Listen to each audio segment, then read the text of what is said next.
The weight my brother had set down. The tavern slowed before I noticed why. It always does when something important is near. The road growing quieter, the air thickening with memory. When the door opened that night, I knew before I saw him.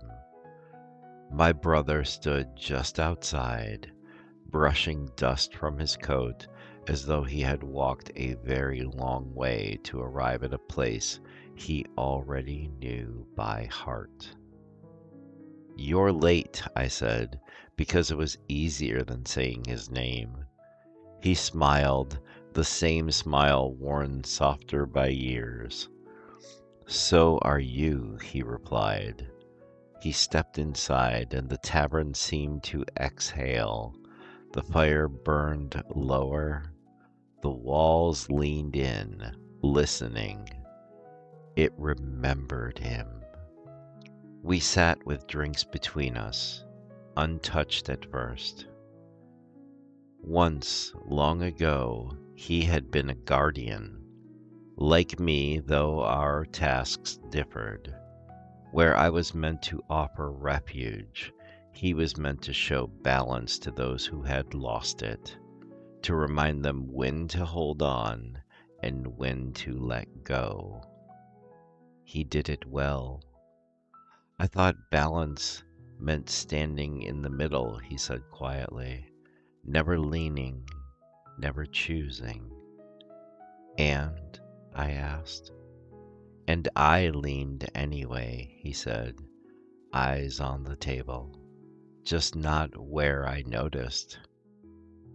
He had laid the task down eventually, walked away from the watching, from the endless weighing of other people's lives. He told himself it was freedom, but imbalance, I have learned, does not always announce itself loudly. He told me about the years that followed, about trying to live lightly, about chasing days without purpose because purpose had once been too heavy, about how even freedom can tilt into excess if you are not careful. I was empty, he admitted, not unhappy, just off center. Then he met a woman who balanced him, not by correcting him, but by standing with him. She brought laughter where he had grown quiet, steadiness where he had drifted, and joy into places he thought were already settled. "She didn't ask me to be anything I wasn't," he said. "She just reminded me where I stood." Then came children, small, loud, inconvenient miracles who needed him completely and did not care what he once was. "That's when I understood," he said softly. "Balance wasn't something I could teach from a distance. It was something I had to live inside." He finally lifted his drink. "To family," he said. I raised mine. "And to happiness." We talked for hours about old roads and newer regrets, about the strange comfort of setting something down and the equally strange ache of knowing you may have set it down forever. "Do you regret leaving?" I asked. He thought carefully. "No," he said, "but I regret not understanding sooner what the task was really asking of me." The tavern creaked, not in judgment, but recognition.